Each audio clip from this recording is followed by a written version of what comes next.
Surnom, mais je m'appelle pas Hercule.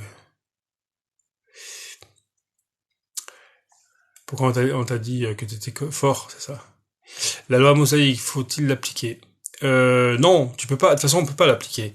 Mais par contre, si tu veux, si tu prends les 10 commandements, en tant que chrétiens, oui, on doit le mettre en application. Mais tu vois bien que le Seigneur nous dit que à cause du péché en nous et de notre faiblesse, de la chair, il est impossible pour nous de mettre la loi en application. Mais on a le Jésus avec nous et on prie pour ça. C'est le passage après la sanctification. Tu passes dans la sanctification. Aurélien vient de m'envoyer un message. Il va intégrer un groupe. D'accord. Un groupe comment? Un groupe comment, Sid?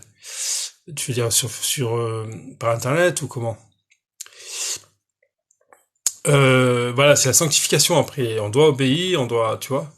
Par exemple, le voleur, imagine un voleur qui vient à Jésus. Voilà, un gars qui peut pas se passer de voler. Il vient à Jésus, il demande pardon et tout, et hop, après, qu'est-ce qu'il va faire? Il va mettre en application, tu ne voleras point. Tu vois? Tu ne tueras point. Tu ne convoiteras pas la femme de... Enfin, il faut revoir les 10 commandements, hein, mais tu mets en application après. Et si tu as du mal, tu pries. Le Seigneur Dieu va t'aider. Mes parents âgés, comment habiter sans être vaccinés, ont eu le Covid, ils ont rien eu, sauf beaucoup de... Ouais, c'est ça, non mais c'est un délire ce truc de... Non mais c'est un délire. Moi, la dernière fois, il y en a un dans l'escalator, là, il m'a dit, la distance, la distance. J'ai dit, non mais j'ai pas la peste, hein, tu vas pas... J'ai rien, on avait le masque, la distance, la distance, la distance. Mais ne croyez pas au gouvernement, tout ce qu'ils disent. Ne croyez pas, arrêtez de tomber dans le panneau, là. Nous ne sommes plus sous la loi, mais sous la grâce. Ouais, Romains 6,14. Ouais, c'est ça, on est sous la grâce, c'est ça. Mais effectivement, après, en étant chrétien, on passe quand même à l'obéissance, si tu veux, des commandements de Dieu, quoi. Tu vois. Attends, Romains 6,14, c'est bien de lire, hein, parce qu'il faut toujours reprendre les versets qu'on me donne. Romains 6, je suis à Romains déjà. Voilà, 6,14. Car le péché n'aura point de pouvoir sur vous, puisque vous êtes non sous la loi, mais sous la grâce, c'est ça. On est sous la grâce, donc le péché n'a plus de pouvoir sur nous, mais il n'empêche que le chrétien reste un pécheur, enfin, on pêche quand même, tu vois. Mais on est sous la grâce. En plus ouais, Delta Covid, ouais, ils ont eu le Covid Delta, enfin le variant Delta là. Et maintenant, c'est Omicron qui débarque, quoi. Non, mais on n'en peut plus, quoi. Bonjour, ça va les amis, salut Christine, ça va? Marie et Sonia, ouais, c'est ça, bonjour Olivier, Marie et Sonia. Il y a Sid qui est là, si je crois, hein, s'il n'est pas parti.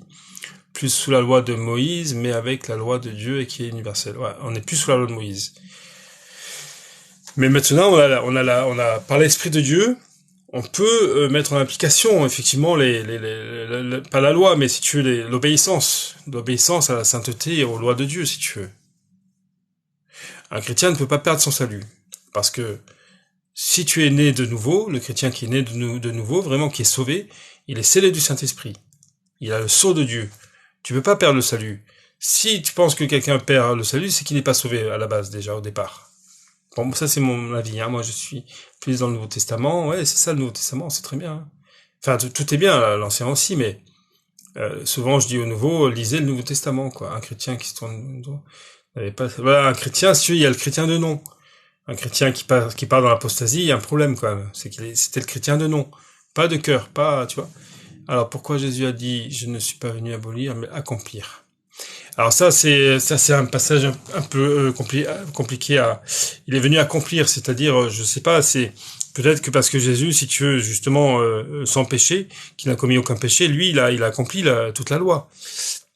Et comme nous, la loi nous condamne, si tu veux, comme la loi nous condamne à nous, il est allé sur la croix, parce que lui, comme il a accompli cette loi, toute la loi de Dieu, qui est bonne, juste et parfaite, enfin, qui est bonne, lui, après, justement, en étant mort, il nous a libérés de cette loi que nous ne pouvions pas mettre en application.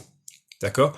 Donc Jésus, il a accompli la loi, et puis il a accompli aussi toute la parole de Dieu, Voilà, il faut voir des commentaires, parce que moi je suis pas assez calé pour te répondre maintenant, mais je pense que Jésus a accompli toute la loi parce c'est le fils de l'obéissance, si tu veux. Saint sans péché. Saint et sans péché.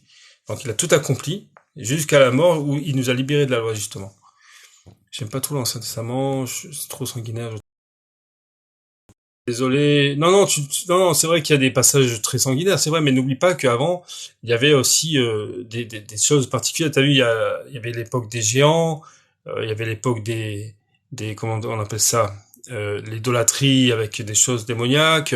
Il y avait c'était un autre monde. Enfin, c'était un autre monde. C'était une autre période, quoi. C'était, tu vois, Dieu. C'est vrai que quand Dieu à son peuple de passer au fil de l'épée, hommes, femmes, enfants, animaux, dans le village, enfin dans la ville, c'est sûr que le sang il coulait, hein. Mais c'était des peuples idolâtres. Tu sais, moi ça me fait penser un peu, mais je veux pas partir hein, dans des imaginations trop délire. Mais tu sais, Conan le barbare, je sais pas si tu vois un peu avec ces peuples idolâtres là qui faisaient des choses vraiment horribles, quoi. Et il fallait anéantir ces gens. Il fallait tu vois. Mais l'Ancien Testament lit quand même. T'as les psaumes, proverbes, Job, les petits prophètes, ça, les prophètes. T'es pas obligé de prendre tout le début si tu veux. Faux, un pécheur n'est pas sauvé, même baptisé. Je sais pas ce que tu veux dire là. On vient à Jésus pour être pardonné, quoi. Un pécheur est sauvé si tu veux, un pécheur sauvé si tu es un pécheur. Moi, si je mens demain, si j'ai commis un péché, et je suis chrétien. Tout a été accompli sur la croix, Sonia. Voilà, sur la croix, il a tout accompli. Bonjour Christine, oui, merci. Avant, il avait le cou raide, la culture, oui, bien sûr, voilà. Voilà, les amis, j'ai un peu froid là. Je vais peut-être revenir dans un petit moment, d'accord? Et je vous fais un gros bisou. Je pense que c'est pas que je me suis trompé de titre, mais pour qu'il y ait plus de curieux non croyants peut-être, tu vois, je sais pas. J'ai marqué Jésus, sauveur ou juge. Non, faudrait que je mette autre chose peut-être pour qu'il y ait plus de